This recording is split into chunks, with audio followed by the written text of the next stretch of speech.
Our queen and saviour returns to make a dramatic save for our heroes. And when I say queen, you may have thought I meant Rovian. But no, I'm talking about Manya. She ends up saving the day, plus she's getting another duel in the next episode, so good times are coming. Hello everyone and welcome to Dueling with Downton, and today we're here to talk about episode 22 of the Yugioh Go Rush anime series. An episode in where we get our first 2 versus 1 duel, in where we see Rovian's first duel of the series and what her deck is capable of doing. And I have to say, I really like how her deck tailored to this occasion, and played around with the idea of opponents having cards in their hand. Now the episode itself was very duel heavy, which resulted in Yumau getting her first loss of the series, and Yuhi getting his second on-screen loss also. Making it so the only characters with a perfect win record within Go Rush at this moment in time are our antagonists, Rovian and Yugioh. As for Rovian's deck, I love the design for Prophecy phase, and the personality they gave to Yugioh was awesome, as we get to see that monster in particular showcase a cheeky / enjoyable expression while she was on the field. And I really love it when the show gives monsters life / personality, instead of them just hovering there emotionless. Also, while on the topic of these two monsters and their expressions, can we talk about the face that Prophecy phase makes in the trap card, Force of the Thief? It just looks incredible, and like only a few cards that we have in Go Rush at the moment, these 3 cards I've just spoken about are amongst some of the cards that I'm going to be rushing out, pun intended, to get when they are available to purchase. So, continuing on with Rovian's deck, it revolves around whether or not her opponent has cards in their hand to either deal damage or increase her own monster's attack. Now I thought this worked really well in showcasing that she's a very smart and tactful individual when it comes to dueling. Now we know that she's really smart already after learning the fact that she made the Rush Battler using the data that they stole from MIK's rings, but then her dueling in a 2 versus 1 system helped to also showcase how smart she can be. On the first turn, she gets the maximum amount of burn damage possible out of the twins by making both twins discard their entire hand, and of course adding on the fact that they share life points, that being 4,000, the burn got even hotter. But then setting it up to where it has herself go first, then Yuhi, then Yumau, before then returning back to herself, instead of the traditional, I have a turn, your team has a turn, then back to me, then back to you, for your second player to duel. I thought it again showcased her kind of tactful awareness and her smarts, because it's able to allow her to get the most benefit situation, with the twins using up all of their cards and having her monster effects let them draw, and of course in the end she managed to take out the victory with the equipped spell card. So beyond seeing more examples of her smarts and greatness, we see her passion for both music and for dueling within this episode.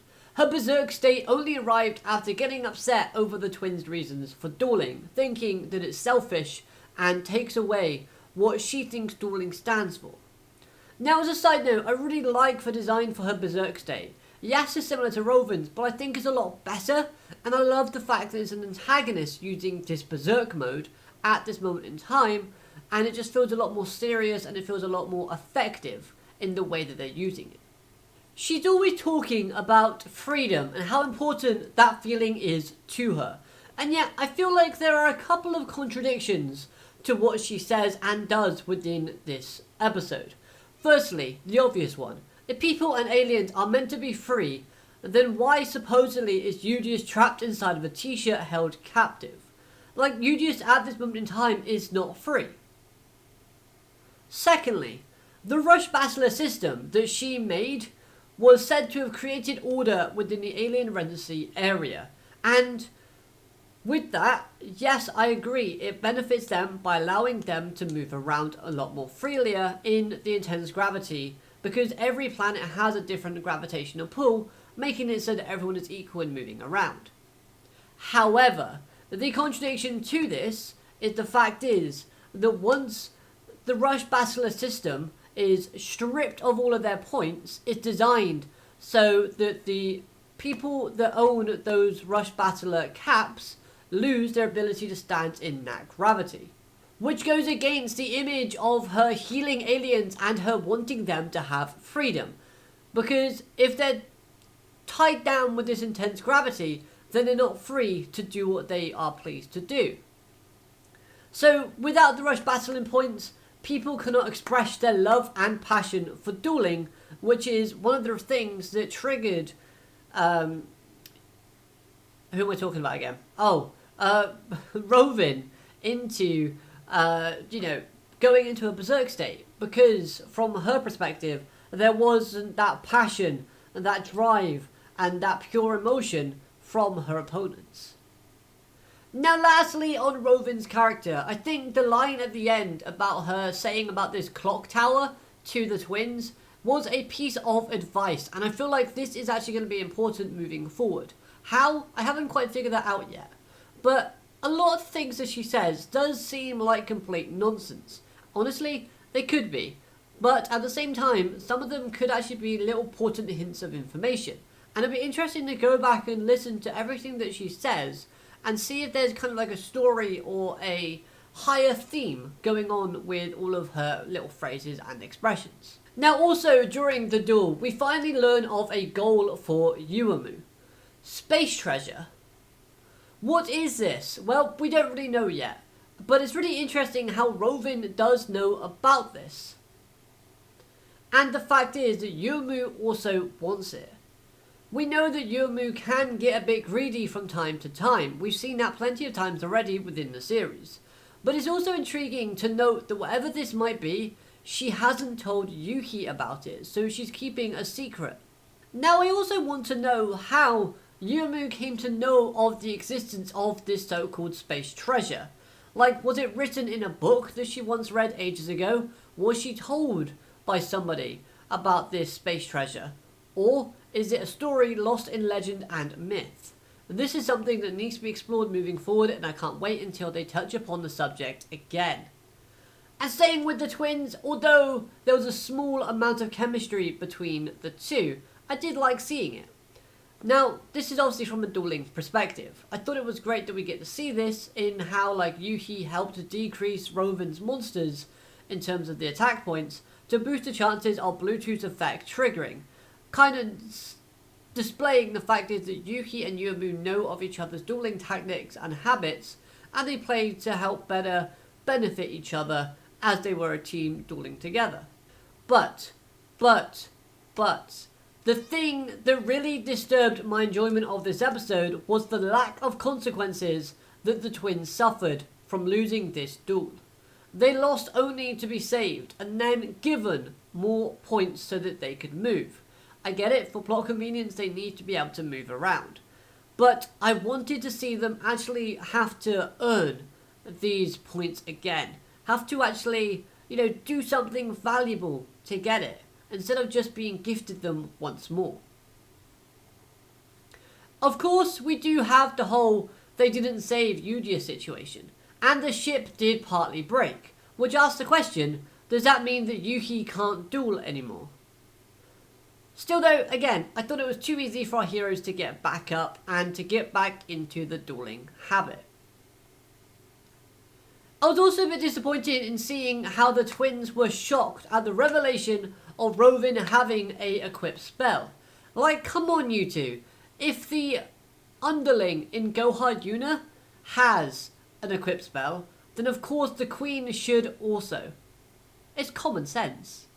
As a side note / joke though, did anyone else think that the swirling icons around the equipped spell looked a lot like overlay units? Just me? Oh well. I know that was a bad joke, almost as bad as getting 15 minutes of Yugioh Yuna fangirling over Rovian in the episode. Like, I get it, but can we only get it like once or twice now? Come on. Please? And poor Sky. Like, they're still getting battered everywhere they go. Speaking of Yugioh Yuna though, one line that raised a bit of suspicion for me personally, was her stating her reasons about staying by Rovin's side. Currently, these antagonists don't feel like they're evil people, more like an obstacle and an inconvenience for our heroes to overcome. But I can see a situation in where Yuna turns on Rovin after Rovin shows signs of her ideals changing / aligning more with UTS, and thus making Goha Yuna the real villain overall. To add on to this, I really like how Rovin and her team are added in the opening now in replacing of Yugioh and his aliens that were kind of loosely connected to him. So yes, overall this episode I thought was really fun, and the Shining Star Manya did return to make the rescue. Next week she'll be dueling a food-based deck, and do you remember a dying Keto from Yu-Gi-Oh! 7s that loved food and obviously was a kitchen master? That's right, dying Keto, the kitchen master. Meaning that Manya Itachi could in fact get a similar card to fry that Noodle Ninja's life points. Will she win? I think Manya will win next episode. Calling it now, she's breaking the losing streak of the Itachi family line. Anyways, that's all from me. Thank you so much for watching, and I do hope you've enjoyed this review. If you have, hit that like button, comment your thoughts down below, and of course, subscribe for more Yu-Gi-Oh! Content from myself. Have a great day, alligator, matane, goodbye.